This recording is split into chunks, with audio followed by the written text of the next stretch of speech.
Untuk berbincang pagi hari ini kita sudah terhubung bersama Bapak Bram TS Pakpahan, Head of Research Fund Manager PT Insight Investments Management. Selamat pagi Pak Bram. Halo Pak Bram. Nampaknya masih di mute Pak Bram, mohon maaf. Oh iya. Baik, oke. Selamat pagi, Pak. Sudah terdengar? Akses audionya sudah terbuka. Terima kasih saya sudah bisa mendengar suara Pak Bram dengan baik. Kabar baik ya Pak Bram ya? Kabar baik, kabar baik. Terima kasih sudah bergabung Pak Bram. Bicara mengenai kesepakatan tarif antara Amerika Serikat dan juga Indonesia, ada beberapa sektor yang mendapatkan berkah kurang lebih seperti itu Pak Bram. Di antaranya adalah ada sektor kesehatan, kemudian juga pangan, dan lain sebagainya lah. Kesehatan juga diuntungkan begitu. Nah, bagaimana kemudian analisis Anda terkait dengan sektor-sektor ini dan rekomendasinya seperti apa Pak Bram? Iya, jadi memang terkait dari sisi kesepakatan tarif antara Indonesia dengan Amerika, kita melihat ada beberapa sektor. Yang pertama tadi disebutkan adalah sektor unggas ataupun poultry memang mendapatkan benefit dari sisi kesepakatan ini, karena memang untuk dari sisi raw material sendiri untuk sektor unggas ataupun poultry ini adalah corn maupun wheat yang memang nanti bisa mendapatkan harga yang lumayan turun ya kalau kita bisa mendapatkan kesepakatan tarif dari Amerika Serikat. Nah, kedepannya memang kalau kita lihat dari sektor poultry atau unggas ini ditambah dengan dari sisi kebijakan pemerintah, stimulus fiskal kedepannya yang nanti akan terus untuk meningkatkan demand dari sisi unggas dan poultry, ini bisa menjadi upside yang positif untuk sektor poultry tersebut. Nah, selanjutnya kalau kita lihat juga dari sisi sektor kesehatan, ini bisa menjadi benefit yang positif juga terkait memang dari sisi impor untuk advanced medical equipment untuk di Amerika sendiri itu kalau misalnya dapat kesepakatan antara Amerika dan Indonesia itu akan menurunkan biaya dari sisi perusahaan-perusahaan farmasi di Indonesia. Jadi memang ini bisa menurunkan cost untuk perusahaan-perusahaan di sektor kesehatan dan yang nantinya akan bisa meningkatkan margin untuk perusahaan tersebut. Nah, yang ketiga, kalau kita lihat juga ada sektor logam ya ataupun metal mining, ini bisa mendapatkan manfaat juga karena memang dari sisi demand dari Amerika tersebut, kalau kita lihat sangat untuk material-material logam ini bisa menambah dari sisi ekspektasi earnings untuk perusahaan-perusahahan di sektor logam yang ada di Indonesia, terutama memang kalau kita lihat dari sisi pemerintah juga cukup menggalakkan ya investasi downstreaming terutama di nikel yang memang ditargetkan bisa terus tumbuh terutama di tahun 2025 ini. Baik, Inco dan juga Antam di perdagangan kemarin cukup mengalami pergerakan yang sangat menarik. Nanti kita bahas secara detail begitu ya. Lalu rekomendasi Anda terhadap sektor-sektor ini seperti apa Pak Bram? Apakah memang ini kemudian menjadi sebuah momen yang bisa langsung masuk saja atau selektif buy saja untuk beberapa sektor-sektor tertentu? Untuk sektor ini kalau saya prinsipnya itu kita mungkin bisa beli secara bertahap dulu Pak. Jadi memang kita lihat momentum sekarang karena udah ada katalis yang positif kita bisa masuk, cuman memang tidak seluruh dari portfolio ya. Jadi kita bisa masuk secara bertahap mungkin sekitar 20-30% dan nanti kita akan lihat lagi apakah memang dari sisi kebijakan nantinya yang nanti akan diimplementasikan terkait kesepakatan antara Amerika Serikat dan Indonesia ini bisa berhasil dijalankan sesuai dengan yang ditetapkan atau tidak. Nah, kalau misalnya nanti sejalan, pastikan nanti akan menjadi tambahan katalis lagi untuk Indonesia, jadinya kita bisa menambah posisi lagi, Pak. Kurang lebih seperti itu. Baik, secara spesifik begitu saham-saham yang terdapat di sektor-sektor yang tadi kita sudah bahas, mana saja yang menarik perhatian Anda, Pak Bram?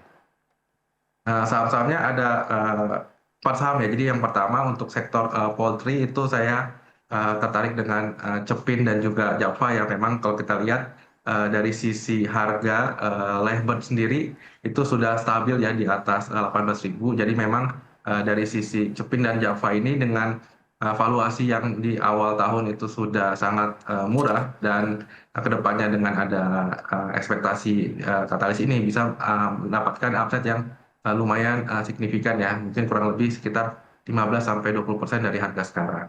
Nah, yang kedua untuk dari sisi logam ada Antam dan juga Inco yang memang kemarin sudah naik duluan, tapi mungkin saya melihatnya masih ada potensi upside sampai akhir tahun untuk kedua saham tersebut karena memang tadi katalis dari kesepakatan dagang RI dan Amerika Serikat. Nah, yang ketiga dari sisi sektor kesehatan ada Kalbe ya, yang memang kalau kita lihat dari sisi perusahaan farmasi Kalbe ini memang perusahaan yang cenderung defensif ya terkait ketegangan geopolitik. Jadi memang dari sisi demand cukup stabil dan diharapkan nanti ketika raw material dari Amerika itu bisa turun, itu bisa meningkatkan margin dari perusahaan Kalbe Farma Pak, atau Kalbe. Ini bisa lanjutkan perbincangan bersama Pak Bram T.S. Pakpahan, Head of Research and Fund Manager PT Insight Investment Management. Kita akan simak terlebih dahulu data dari pembukaan bursa-bursa utama Asia di pagi hari ini. Untuk Nikkei 225 dibuka menguat 0,21% di level 39.904. SCI Singapura dibuka melemah 0,07% di level 4.203. Kospi Korea dibuka melemah 0,41% di level 3.197 dan Hang Seng Hong Kong dibuka menguat 0,19% di level 25.042. Dan berikutnya adalah saham-saham yang direkomendasikan pagi hari ini oleh Pak Bram, diantaranya adalah ada Indosat dengan support di 2370, resistance di 2490, rekomendasi buy. Kemudian juga Tower, support di 630, resistance 730. Cepin tadi sudah disebutkan, Cepin dan juga Java ya. Dengan level support di 4.900 dan juga resistance di 5.300, dan Java dengan support di 1.700 dan resistance di 1.850. Seluruh saham yang direkomendasikan pagi hari ini direkomendasikan buy oleh Pak Bram. Dan berikutnya kita akan simak pembukaan dari IHSG di pagi hari ini yang sejauh ini sudah berhasil tembus level 7.400, tepatnya di level 7.441,491, menguat 0,59%, dan saham-saham yang masuk ke dalam jajaran top gainers diantaranya adalah ada Antam, Wi-Fi, Brand, BRPT, dan BWPT. Kemudian 5 top losers ada SSIA, Tower, BLOG, kemudian juga AMRT dan juga Energi. Dan kalau kita lihat pergerakan sektoral, pemirsa, infrastruktur masih memimpin penguatan dengan penguatan 3,4%, dan sektor yang memimpin pelemahan yaitulah non-cyclical dengan pelemahan 0,31%. Kami lanjutkan perbincangan bersama Pak Bram. Pak Bram, sebelum kita bahas saham-saham pilihan dari Anda, terkait dengan excitement dari investor sendiri untuk bisa masuk ke pasar domestik, apa sebetulnya yang mereka kemudian sedang perhatikan, sehingga kemudian kalau kita lihat pergerakannya sejauh ini masih melanjutkan rally, Pak Bram? Iya, jadi mungkin kilas balik sedikit Pak. Kalau kita lihat kan memang dari sisi foreign kan sejak awal tahun itu sudah outflow cukup signifikan, memang hampir mencapai kurang lebih di atas 50 triliun, dan beberapa sentimen negatif di IHSG seperti kemarin di first Q kita tahu dari sisi earnings itu mengalami kontraksi. Nah, semua itu sudah price in terhadap IHSG, makanya kemarin IHSG sempat turun di bawah 7.000. Nah, selanjutnya kita melihat ada sentimen positif yang berada di market di beberapa waktu terakhir, seperti yang pertama dari sisi rupiah kita sudah mengalami penguatan stabil di kurang lebih di sekitar 16.200 sampai 16.300 dengan inflasi yang stabil di 1,87% di posisi Juni kemarin, dan hal ini membuat dari sisi BI juga kemarin akhirnya menurunkan suku bunga 25 basis poin ke 5,25% untuk menstimulus pertumbuhan ekonomi Indonesia. Nah, hal ini memang dilihat dari sisi investor, foreign maupun domestik, yang melihat bahwa kedepannya dari sisi pasar saham Indonesia ini sudah reversal dari yang sentimen negatif ke arah sentimen yang lebih positif didukung oleh data-data ekonomi tersebut. Dan kalau kita lihat juga dari sisi kesepakatan dagang itu menambah sentimen positif yang memang diharapkan bisa menambah ekonomi Indonesia, terutama investasi yang berasal dari negara-negara Amerika dan juga negara-negara lainnya. Dan kalau kita lihat memang kedepannya dari sisi IHSG ini kalau bisa mempertahankan momentum, kita melihat dari sisi arus dana asing tersebut yang kemarin sudah keluar bisa masuk lagi, dan mungkin bisa melanjutkan rally IHSG sampai dengan akhir tahun di 2025. Yang menarik Pak Bram adalah sektor infrastruktur beberapa hari ini selalu memimpin penguatan. Apa yang membuat sektor ini lebih favorable dibandingkan dengan yang lain sehingga penguatannya paling signifikan sejauh ini, Pak Bram? Ya, kalau kita lihat kan memang kalau kita bedah dari sisi sektor infrastruktur sendiri, memang kemarin itu sudah mengalami price in dari sisi harganya sudah turun, dan kalau kita lihat ini memang dari sisi sektor ini sudah mengalami rebound ya, rebound dari sisi harga. Dan kalau kita lihat sentimen kedua yang menambah katalis positif untuk infrastruktur ini, kita lihat dari sisi BI yang kemarin sudah menurunkan suku bunga, sehingga itu membuat dari sisi ekspektasi pertumbuhan ekonomi Indonesia dan juga ekspektasi dari sisi cost of fund untuk perusahaan-perusahaan infrastruktur itu mengalami penurunan yang sehingga kalau kita lihat akan menambah margin dari perusahaan itu ke depannya. Jadi kalau kita lihat memang dua hal tersebut yang menjadi katalis positif sektor infrastruktur yang bisa rally di beberapa waktu terakhir. Baik, kita ke saham-saham pilihan yang Anda rekomendasikan pagi hari ini. Ada Indosat terlebih dahulu, analisis selengkapnya seperti apa? Mengapa ISAT menarik, Pak Abram? Ya, kalau kita lihat ISAT ini memang dari sisi pergerakan harga ini sudah sangat bullish ya. Jadi 3 hari terakhir itu candle-nya di time frame daily itu sudah green candle, dan kalau kita lihat dia sudah berhasil menembus support di 2380, dan ini kalau kita lihat akan mencoba untuk menembus support berikutnya di sekitar 2490, dan kalau misalnya ini bisa ditembus, ini dia akan bisa ke arah di 2600 maupun mungkin di bullishnya di 2800. Jadi kalau kita lihat memang kenapa selain dari teknikal, kenapa ISAT ini cukup menarik, karena memang dari sisi BI rate itu kemarin sudah turun, itu sehingga bisa memberikan dampak positif terhadap perusahaan-perusahaan telco, khususnya ISAT yang memang kalau kita lihat dari sisi target-target ekspansinya itu cukup signifikan di tahun 2025 ini. Baik, secara valuasi dibandingkan dengan peer-nya paling murah atau seperti apa? Atau Anda kemudian melihat potensial upside dari ISAT sendiri akan menarik nanti? Kalau dilihat dari sisi valuasi ini dibandingkan peers-nya, kalau saya lihat masih lumayan menarik Pak ya. Jadi kalau kita lihat dibanding peers-nya misalnya Excel ataupun Tower dengan ekspektasi revenue yang cukup signifikan, ini masih bisa memberikan upside yang lebih besar dibandingkan peers-nya. Baik, dari Indosat kita ke Tower, seperti apa Pak?